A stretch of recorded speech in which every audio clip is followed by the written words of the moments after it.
what we call a pre-interview. We had a phone call, the two of us. I think it lasted about an hour, and I learned a lot.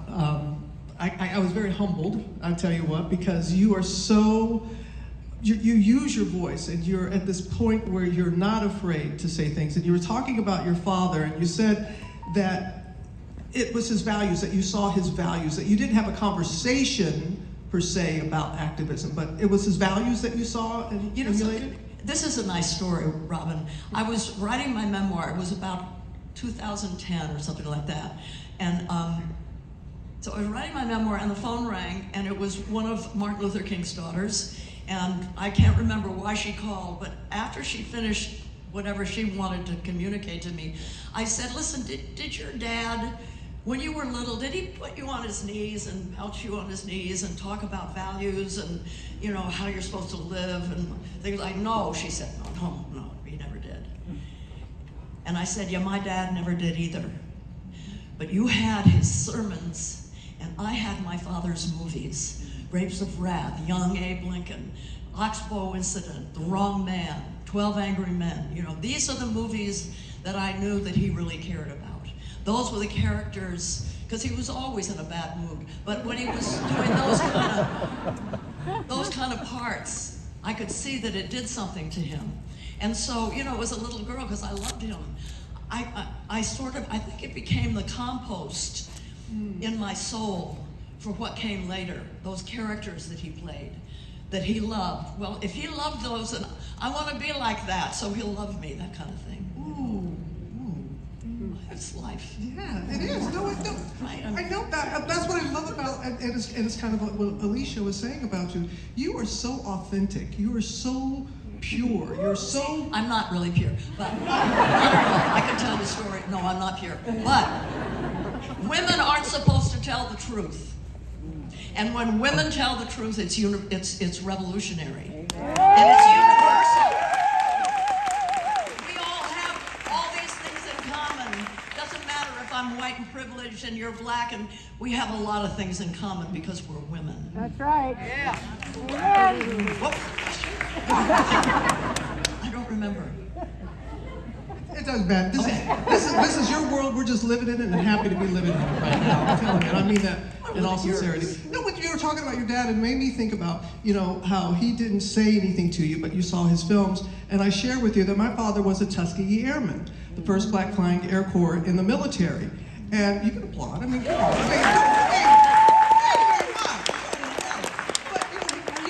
On his knees and tell me about, oh, you know, your daddy did this, your daddy did that. So you are being real and saying that, you know, the conflict, not the relationships that we have with our families.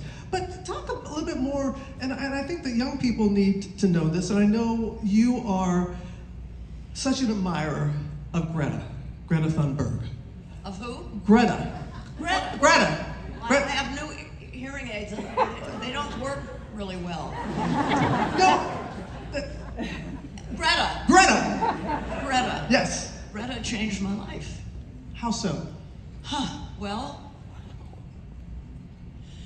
she's autistic. She's on the spectrum. And what I know about autism is that whatever is of interest to someone on the spectrum, they can be laser focused. Greta was laser focused on science at 9 years old. And she wasn't the kind of girl, and this is typical, I think, of people on the spectrum. It didn't matter what other people thought. It didn't matter.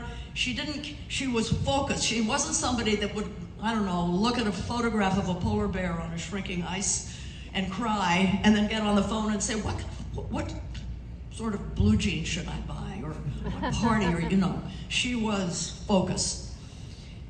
And I read in a book by Naomi Klein that she began to realize as a 9 and 10-year-old what the science was saying, which is there is a catastrophe looming that will destroy the possibility of Homo sapiens living on this planet.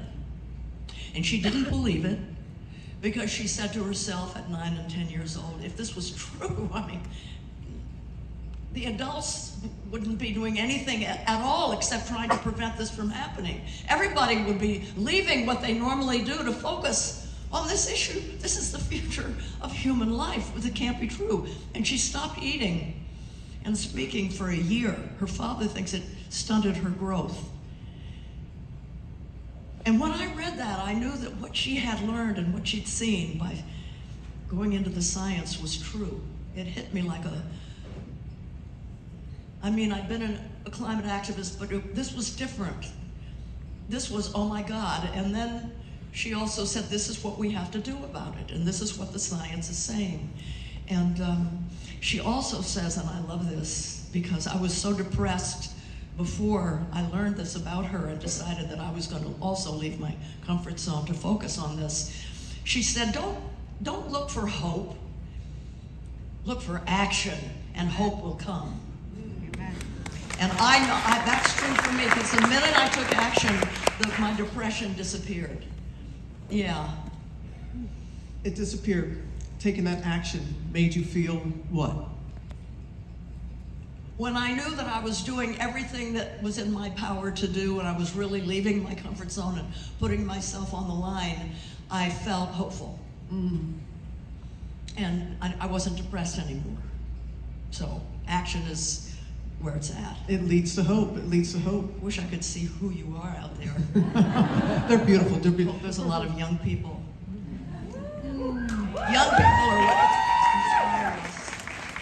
Thank you. What is it about young people? Why do you say that? Because they don't give a fuzzy rat's ass. They know that we have stolen their future from them, and they're mad as hell, and they want it back. And they're willing to risk their lives for it. That's a good answer. That is a good. I went there. That's a good answer. But I know that you have been asked this, and you kind of answered it a little bit, because there's so many causes out there. We talked about this on our phone call. So many things that you could align yourself with, but it was the climate crisis, and you said that everything is kind of linked together. The things that we are passionate about. But yeah, you see, they want us to think that it's all separate. You know, the gays are over here, the feminists are over here, doctors are here, environmentalists are over here. Everybody's in a different silo, and they like it that way. But the fact is that it's all connected. You know, when it really hit home to me was when George Floyd was murdered. We'd had to, my Fire Drill Fridays, which took me to DC for 4 months of civil disobedience. Every Friday we'd engage in civil disobedience and risk getting arrested.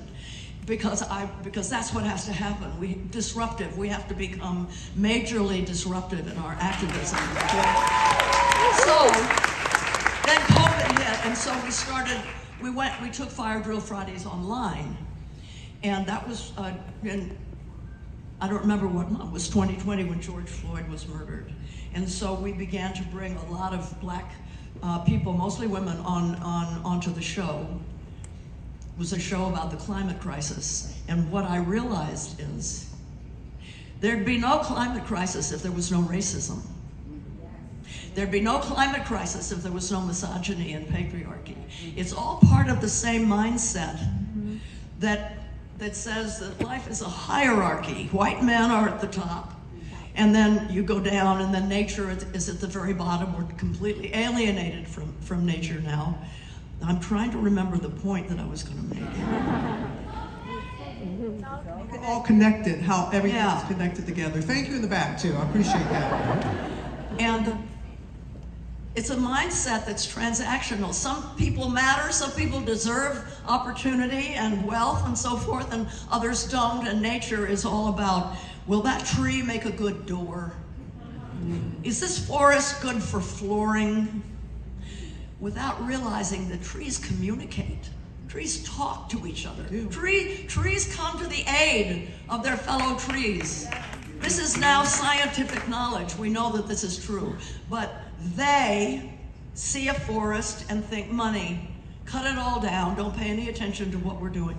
So that's a mindset that creates, it's the fossil fuel companies that knew in the late 70s that what they were burning would destroy the world, and they lied about it. That's a mindset that we have to do away with. We're not just trying to confront the climate crisis. We're trying to solve it and then come back with a new mindset that realizes that everybody should have the same opportunities, including nature. Because we depend on nature. We are animals, let us not forget. And we depend on the ocean and the forests for oxygen, for food. I mean, even dogs don't shit in their own kennel. And we're shitting in our kennel and taking a lot down with us in the process. We have to stop it. It's all connected. And that's really, when we talked about the Green New Deal 4 years ago, and still now in the states, certain states are adopting the Green New Deal. What it said was, we have to solve all the other problems at the same time, and we can. You know, energy, fossil fuel energy has built our economy, and it's very undemocratic. But if we could have a source of energy that was democratic, that communities could have their own and determine what the prices were and so forth and so on, everything would start becoming much more fair and democratic. So this is a big, I feel like what I'm doing right now is the most important thing that I'll ever do in my life. You do? Yes, because it's about them. It's about these young people, and will they have a future to live in? And we don't, and time is running out. And it's up to us. Those of us who are alive right now in this decade, the decade of the 20s, it's up to us, because when we go, it'll be too late. We're the ones that can make the difference.